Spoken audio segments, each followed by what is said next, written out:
दोस्तों एक बार फिर से स्वागत है आपका मेरे इस यूट्यूब चैनल में।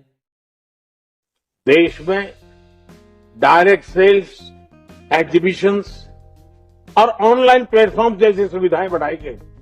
हमारे यहाँ पढ़ाई का मतलब नौकरी और नौकरी का मतलब सिर्फ सरकारी नौकरी, यही समझो। आज कोई बिजनेस की बात करना था, देश के नौजवानों ने जॉब सीकर से ज्यादा जॉब क्रिएटर बनने का रास्ता चुना। तो भारत का युवा अब 9 से 5 की नौकरी के बजाय डायरेक्ट सेलिंग में कैरियर बना रहा है।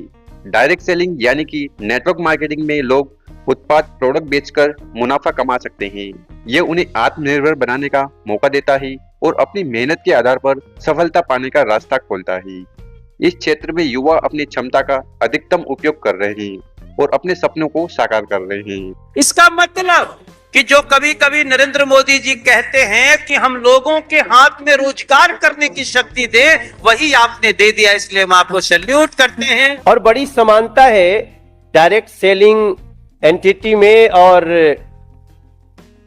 हमारे काम में। देखो हम लोग भी डायरेक्ट सेलिंग में ही है। भारत सरकार ने डायरेक्ट सेलिंग इंडस्ट्री को ऑथराइज करने और उसको बढ़ावा देने के लिए कई उपाय और योजना लागू की है। इन पहलुओं का उद्देश्य उपभोक्ता ग्राहकों की हितों के अधिकारों को सुरक्षा करना है और अच्छी कंपनियों को धोखाधड़ी योजनाओं से अलग करना है। और साथ ही साथ समय समय पर भारत सरकार ने बहुत सारी योजनाएं, नियम लागू करे हैं। आइए जानते हैं। डायरेक्ट सेलिंग दिशा निर्देश 2016।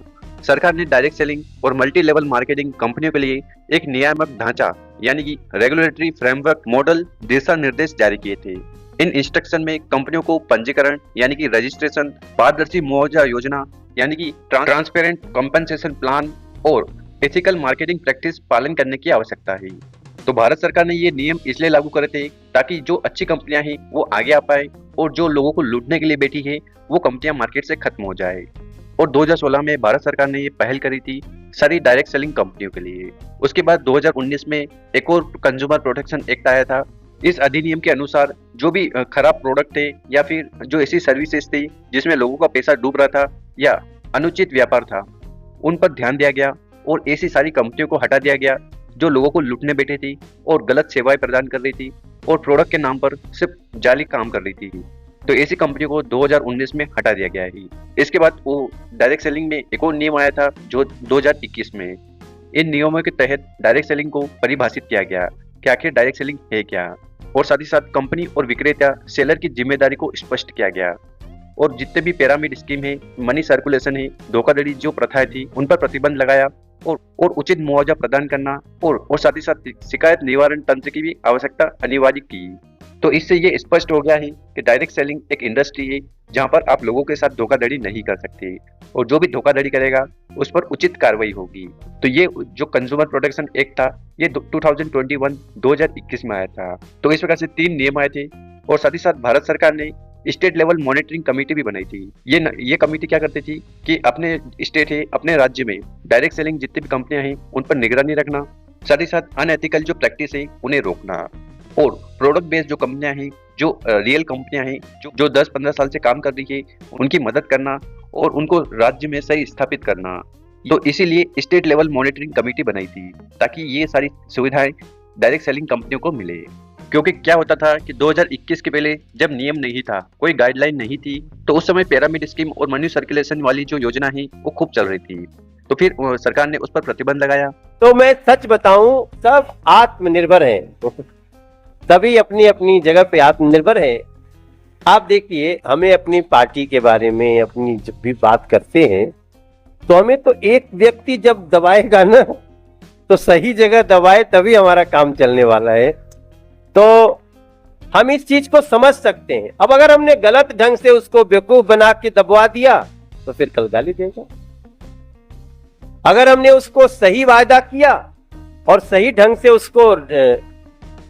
उसको डिलीवर किया तो फिर उसके घरों में, उसके ड्राइंग रूम में हमारी आपकी तस्वीर लग सकती है कि इस संस्था ने इसका मैंने उपयोग किया। अच्छा देखिए, मनोज तिवारी सर ने बहुत ही अच्छी बात कही है, चाहे वो पॉलिटिक्स हो या नेटवर्क मार्केटिंग। यहाँ पर हम लोगों को विश्वास दिलाते हैं कि अगर आपने यहाँ पर ज्वाइन किया है और काम किया है तो आपका जीवन बदल जाएगा। जैसे पॉलिटिक्स में एक वोट इम्पोर्टेंट होता है, वैसे ही नेटवर्क मार्केटिंग में एक एक बंदा हमारे लिए इम्पोर्टेंट है, क्योंकि नेटवर्क उसी से बनता है। और अगर हम उनके साथ छल करेंगे, कपट करेंगे, उनको धोखे से नेटवर्क मार्केटिंग में ज्वाइन करवाएंगे और उनको अगर फायदा नहीं हुआ तो वो आपकी टीम छोड़ेंगे, साथ ही साथ इस इंडस्ट्री को बदनाम करेंगे। और अभी तक यही होता आ रहा है और इसीलिए इतनी ज्यादा नेगेटिविटी इस इंडस्ट्री में है। पर समय बदल रहा है, लोग जागरूक हो रहे हैं, उनको पता चल रहा है कि नेटवर्क मार्केटिंग कितनी शानदार चीज है।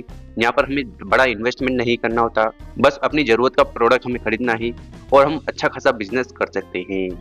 आप जानते हैं कि भारत आज विश्व के मानचित्र पर एक बड़े उपभोक्ता बाजार के रूप में स्थापित हो चुका है। अनुमान है कि आगामी 10 वर्षों में देश में उपभोग आज के स्तर से 4 गुना हो जाएगा। हाल के दिनों में डायरेक्ट सेलिंग अथवा सीधे व्यापार प्रचलन तेजी से बढ़ा है और इसके और बढ़ने की संभावना है। मैं जानता हूं कि ऐसी कंपनियां देश में इस तरह के डायरेक्ट सेलिंग के नेटवर्क स्थापित किए हैं। इन कंपनियों ने अपने उत्पाद सीधे अन्य ग्राहकों उपभोक्ताओं तक पहुंचाने का कार्य किया है। मैं मानता हूं कि डायरेक्ट सेलिंग का तरीका जनता के बीच लोकप्रिय हो चुका है, किंतु डायरेक्ट सेलिंग के लिए इस्तेमाल की जाने वाली प्रक्रिया में खतरा भी है। डायरेक्ट सेलिंग के मॉडल के लिए नीति निर्धारण करने तथा उसके आलोक में दिशा निर्देश करने अथवा संचालन के नियम किए जाने की आवश्यकता है। रेगुलेटरी का जो बात आई है उसमें मैं काफी वजन देखता हूं और निश्चित रूप से हम इस पर विशेष जोर दे करके और इस पर क्या कहते हैं कोई निर्णय लेंगे। मैं आपसे एक ही चीज इसके माध्यम से करूंगा, जो भी आपका प्रपोजल हो उसमें जरूर इस बात को देखिए कि कंज्यूमर के साथ में धोखाधड़ी नहीं होना चाहिए। तो रामविलास पासवान जी वो व्यक्ति हैं जिनकी वजह से डायरेक्ट सेलिंग की गाइडलाइन बनी, डायरेक्ट सेलिंग इंडिया में अस्तित्व में आया। क्योंकि डायरेक्ट सेलिंग पहले भी चल रही थी और लोग इसको बहुत ही बुरी नजर से देखते थे। जब से गाइडलाइन बनी है तब से लोग विश्वास करने लगे हैं और ज्वाइन भी कर रहे हैं। ये जो वीडियो हमने बताई है ये 2014 की है। उस समय ये एस्टिमेट लगा रहे थे, अनुमान लगा रहे थे 2025 तक डायरेक्ट सेलिंग लगभग 9,000 करोड़ की हो जाएगी। पर आज के समय में डायरेक्ट सेलिंग की जो वैल्यू है वो लगभग 77,000 करोड़ यानी कि 77,000 करोड़ हो चुकी है। और ये ऐसा अनुमान है कि आगे चलकर ये 1.5 लाख करोड़ की इंडस्ट्री होने वाली है। यानी कि आप देख सकते हो कि इस इंडस्ट्री में कितनी ग्रोथ आई है। क्योंकि जब गाइडलाइन नहीं बनी थी उस समय बहुत ही धोखाधड़ी होती थी, लोगों को लूटा जाता था पॉन्जी स्कीम के नाम पर वो समस्या अब नहीं रही है। गाइडलाइन आ गई है 2021 में, जिसकी वजह से ये इंडस्ट्री बहुत तेजी से बूम पर है और बहुत सारी कंपनियां इस इंडस्ट्री को बढ़ाने के लिए भरपूर साथ दे रही है। तो ये इतिहास डायरेक्ट सेलिंग का इंडिया में रहा है। अब हम उम्मीद करते हैं कि आगे ये इंडस्ट्री और ग्रो करेगी और जितने भी लोग डायरेक्ट सेलिंग से जुड़ रहे हैं, इस इंडस्ट्री से जुड़ रहे हैं, वो आगे जाकर मुनाफा कमाएंगे। तो इस वीडियो को उन लोगों के साथ जरूर शेयर करें जो डायरेक्ट सेलिंग कंपनियों में काम कर रहे हैं, ताकि उनको सही जानकारी मिले। धन्यवाद।